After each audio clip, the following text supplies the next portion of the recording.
Donc, on va commencer parce que je voudrais que ce texte que tu as entre les mains, que tu as écrit, on puisse l'entendre le plus tranquillement possible. D'accord? Et en même temps, comme pour les autres textes, d'entendre le texte comme si vous étiez vous-même en train de l'écrire. C'est important qu'on n'ait pas l'idée de mettre un ton, mais plutôt d'être au plus intime de vous-même. Comme si tu étais en train de l'écrire, tu vois. D'accord. Non, pas pour faire semblant, mais pour te souvenir, quand j'écrivais ça, dans quel état d'esprit j'étais, tu vois. Donc, voilà, prendre le temps. D'accord. Eh bien, allons-y. Je ne sais pas par quoi commencer, que dire. Plein de choses me traversent l'esprit. Par exemple, ça, Laurine, il faut que vous compreniez. On est en train de filmer des choses qu'on a besoin d'utiliser. Si tu fais, parce que c'est la 4e fois que tu le lis, eh bien, allons-y. Bon, je ne sais pas par quoi commencer, plein de choses me traversent l'esprit. Ce que tu nous racontes, c'est je viens de le dire 3 fois. Mais nous, à la caméra, quand on le prend, comme vous l'avez vu en montage, c'est la première fois qu'on le découvre. Donc il faut qu'à chaque fois, comme quand un acteur y joue, ce soit comme si c'était la première fois qu'il dit un truc. Eh bien, allons-y. Je ne sais pas par quoi commencer, que dire. Plein de choses me traversent l'esprit. Ces interventions de ces personnes qui ont vécu la guerre m'ont touchée, me donnent envie d'en savoir plus, d'élargir ma curiosité. Peut-être me mettre à leur place 5 minutes et imaginer comment j'aurais vécu cette guerre. Est-ce que je me serais battue pour vivre ou est-ce que j'aurais laissé faire les choses? Est-ce que je me serais nourrie ou est-ce que j'aurais partagé avec ma famille et les autres? Est-ce que j'aurais été capable d'être forte et de surmonter tout ça? Lundi 10 mars 1941. Eh bien, allons-y. Vaincre mes réticences et livrer le fond de mon cœur à ce candide morceau de papier. Je m'appelle Etty et je suis juive et je commence mon journal. Je m'appelle Esther Ilsoun. Je m'appelle Etty. Lundi 10 mars 1941, 9h du matin. Je suis donc Etty. Moi aussi. Moi aussi. J'ai commencé mon journal il y a à peu près 1 semaine grâce à Julius Peer. Ce qui est en jeu, c'est notre perte et notre extermination. Aucune illusion à se faire là-dessus, on veut notre extermination totale. Il faut accepter cette vérité. Et cela ira déjà mieux.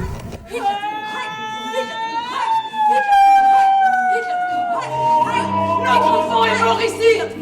Je vais peut-être retrouver mon mari. Nous allons peut-être ressembler à des clochards. Mais nous nous en tirerons. Je vais pouvoir me rendre utile dans le train. J'ai encore du lait maternel.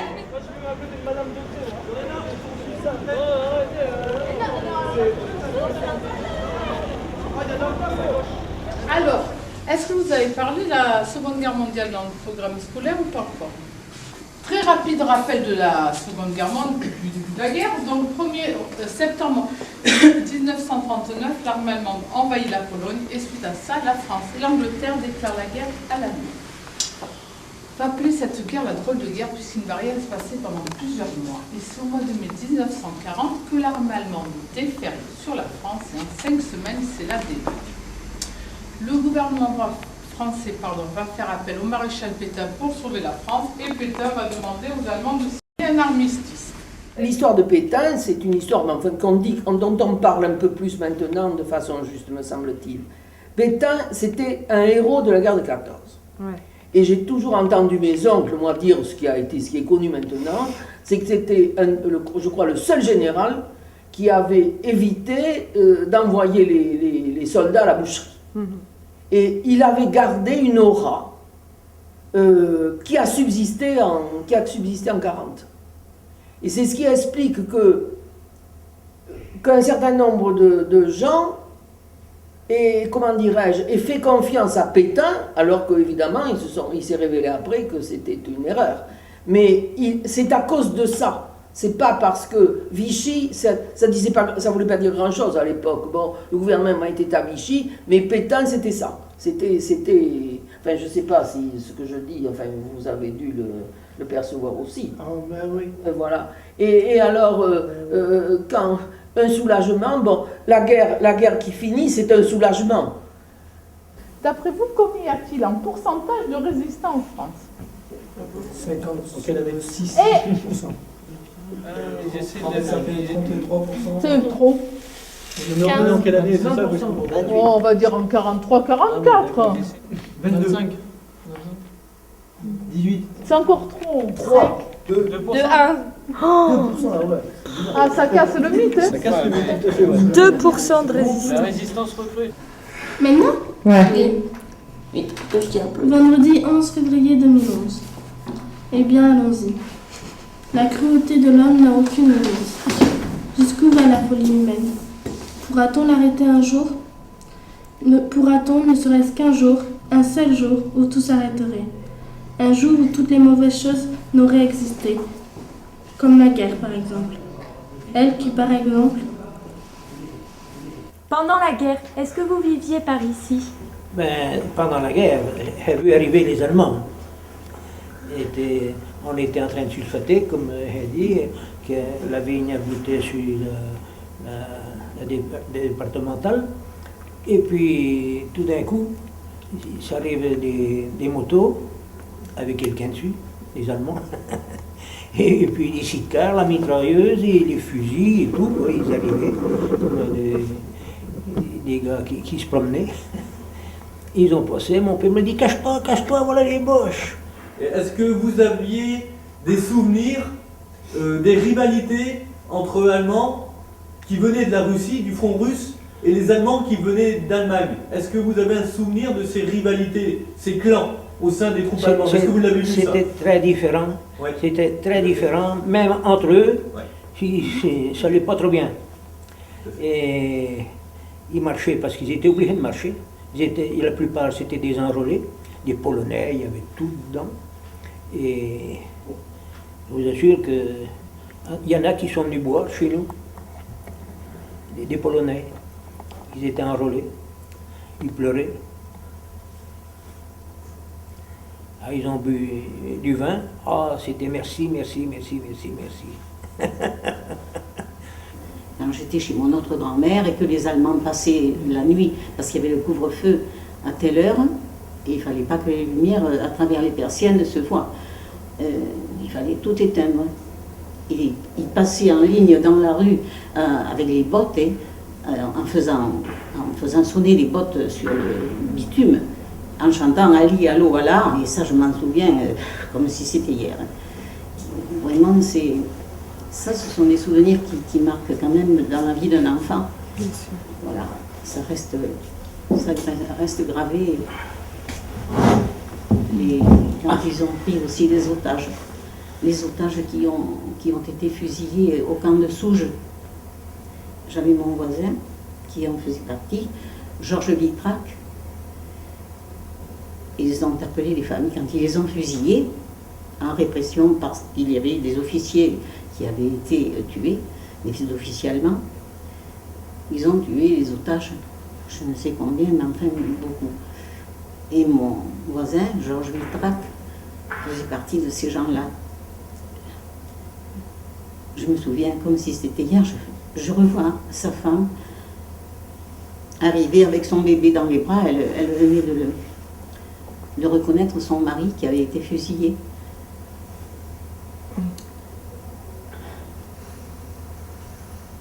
Ça, c'est gravé. Voilà, ça, ce sont des souvenirs, c'est pas réjouissant, mais c'est marquant. À n'importe quel âge de la vie, ça vous marque. Et voilà. On avait échappé.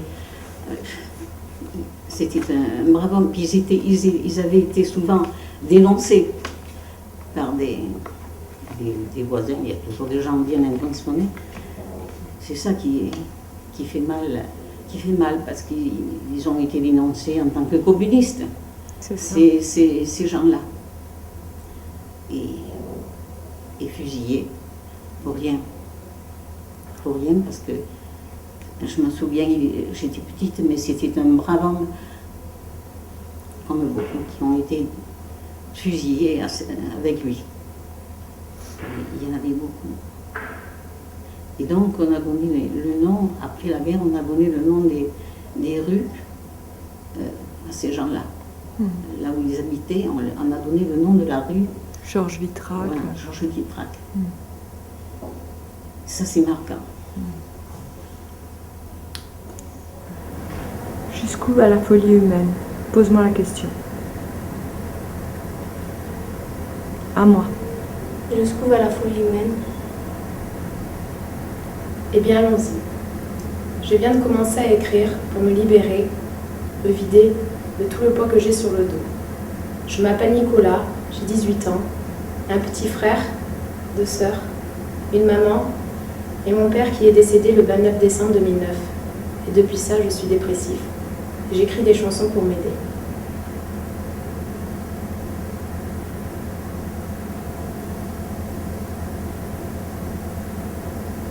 Comment dire tout ce que j'ai entendu? Tous ces gens dans l'ignorance, la naïveté, pulvérisée à jamais, avec la révélation au dernier moment. Certains ont échappé à leur fin, prédestinés par un seul homme. Ont-ils abandonné les leurs? Je pense à toutes ces jeunes personnes de mon âge qui ont été tuées. Alors qu'ils ignoraient tout de la vie, de l'amour, de l'amitié. Ils n'ont pas pu réaliser leurs rêves ni leurs projets, qui devaient avoir en pagaille dans leur tête. Tout cela s'est écroulé subitement. Tout cela parce qu'ils étaient juifs. Comment avons-nous pu laisser faire toutes ces choses? Espérons que cela n'arrive plus jamais. Des fois, je me demande pourquoi nous sommes sur cette terre. De mon temps, il n'y avait pas cet esprit de compétition. Et je trouve que ça a perdu beaucoup de choses. Toujours plus vite, toujours plus haut, toujours plus loin. Bon, ça ne doit pas être ça. Ça doit être la communication entre les jeunes, même entre les jeunes et les vieux. Maintenant, on voit trop cette séparation. On enferme les vieux dans des résidences particulières et les jeunes vivent à part chez eux. Tandis que je vous dis, c'est après la guerre, c'est ce que j'ai connu moi, c'est que les jeunes et les vieux communiquaient. Il n'y avait pas de différence d'âge, je vous assure, et ça avait beau être des gens de l'âge de mes parents, on était bien avec eux. Qu'est-ce que vous avez retrouvé après la guerre? Oui. Mon mari est revenu. Il est revenu rapidement après que les cloches aient sonné? Oh, je ne me rappelle plus exactement, là. Mais pas longtemps, peut-être 15 jours. Enfin, c'est pas long par rapport au... Ben oui. Mais enfin, c'est long. 15 jours et il revenait par le train. Il est descendu en montagne, il a fait la route de montagne à la maison à pied. Comme moi. Et vous l'avez reconnu? Et alors, à ce moment-là, moi j'étais hospitalisée pour l'opération de l'appendice et mes filles étaient chez mes parents. Et puis quand il est arrivé dans le village, c'est un voisin qui l'a vu, il a dit mais ça, c'est un prisonnier parce qu'il avait un gros sac à dos, hein, et qu'il avait rempli de tabac, un paquet de tabac qu'il avait acheté là-bas pour mon père qui était un fumeur. Mais mon mari ne fumait pas, donc il avait amené ça pour son beau-père. Et ce voisin lui dit, ne t'arrête pas chez toi, il n'y a personne. Et les petites sont au Ferré, le village s'appelait comme ça, chez le grand-père et la grand-mère. Et le lendemain, il est venu à Libourne, j'étais à Libourne. Il est venu à Libourne pour me voir, bien sûr. J'étais saisie. Parce que aucun avertissement, rien du tout, mais j'étais saisie. Je pouvais pas, il me semblait pas que c'était la vérité. Non. Et pourtant, ça avait été long tout ce temps. Au début, il a été fait prisonnier comme beaucoup, bien sûr en France, mais il est resté pendant 8 mois dans un camp en France. Et là, il y avait un monsieur qui habitait à côté, qui a été très gentil. En dessous des barbelés, les prisonniers faisaient passer le courrier. Et ce qui fait que quand ma fille, la deuxième, est née, non, c'est pas quand, si, j'ai eu les premières nouvelles de mon mari alors qu'il y avait 9 mois que j'en avais pas.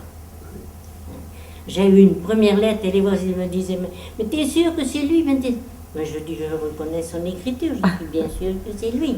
Et alors moi je répondais chez ce monsieur avec mon envoi derrière et il faisait passer aussi. Je lui ai même envoyé un pain entier, cousu dans du tissu de drap, parce que vous savez que les vieux d'autrefois c'était des pleins armoires de drap. Bon, cousu comme ça, envoyé chez ce monsieur, il lui a passé. Mais à force, ce monsieur a été dénoncé et il a été déporté. Voilà. Et Monsieur Nomas, alors justement, vous, au moment de la libération, enfin, oui. comment vous l'avez vécu, Moi, comment je l'ai vécu? Eh bien, je vais vous dire, je suis arrivé comme aujourd'hui, 2 jours après, j'ai été chercher des gendarmes, et puis j'ai été tué un veau, et puis j'ai mangé une foie de veau tout entier. Voilà. Et puis, tellement j'en ai été malade, parce que j'avais trop mangé. Ça vous fait rire, mais moi je riais pareil. Eh oui. Ouais. Et après, qu'est-ce que vous voulez? Il y a l'ambiance. On fait tout ce qu'il ne faut pas faire, comme a dit la dame, pour vivre. C'était honnête, c'était propre, mais il fallait le faire. Il n'y avait pas de gagnant. Hein. Eh oui. On parlait de la dame, hein, qu'elle allait dans les balles. Eh bien, moi aussi, j'y allais une fois.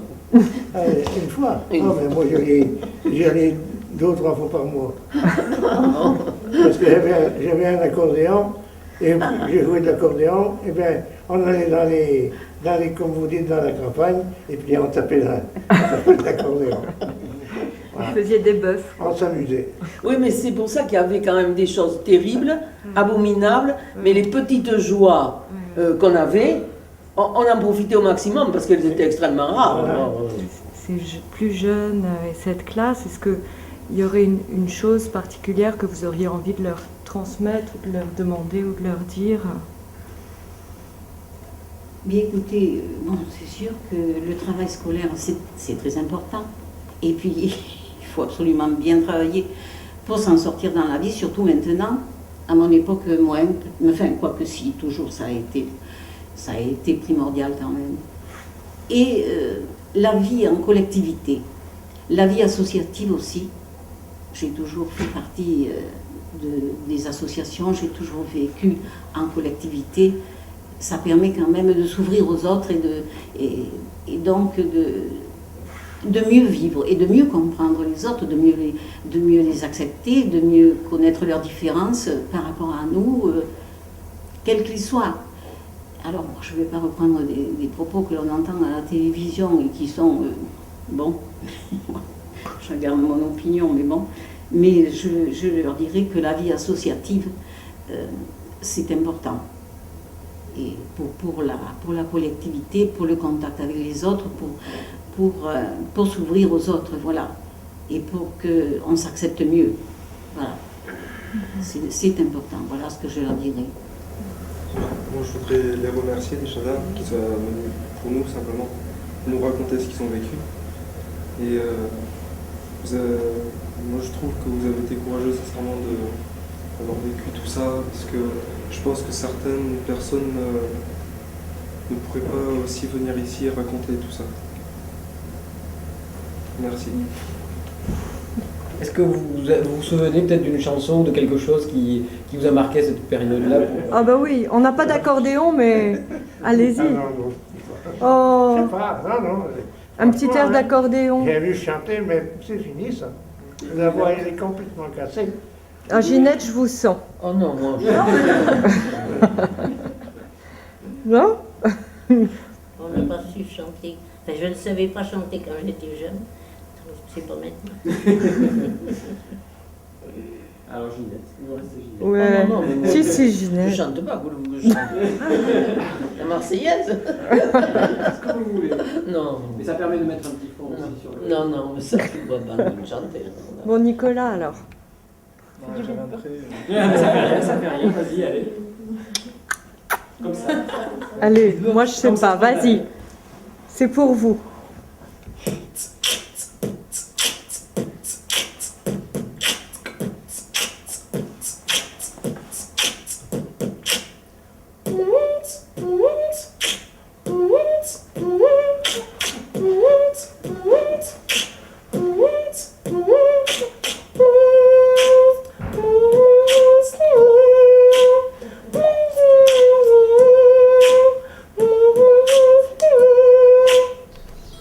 Waouh, bravo. Ok, ouais. Rico. Ma babouchka.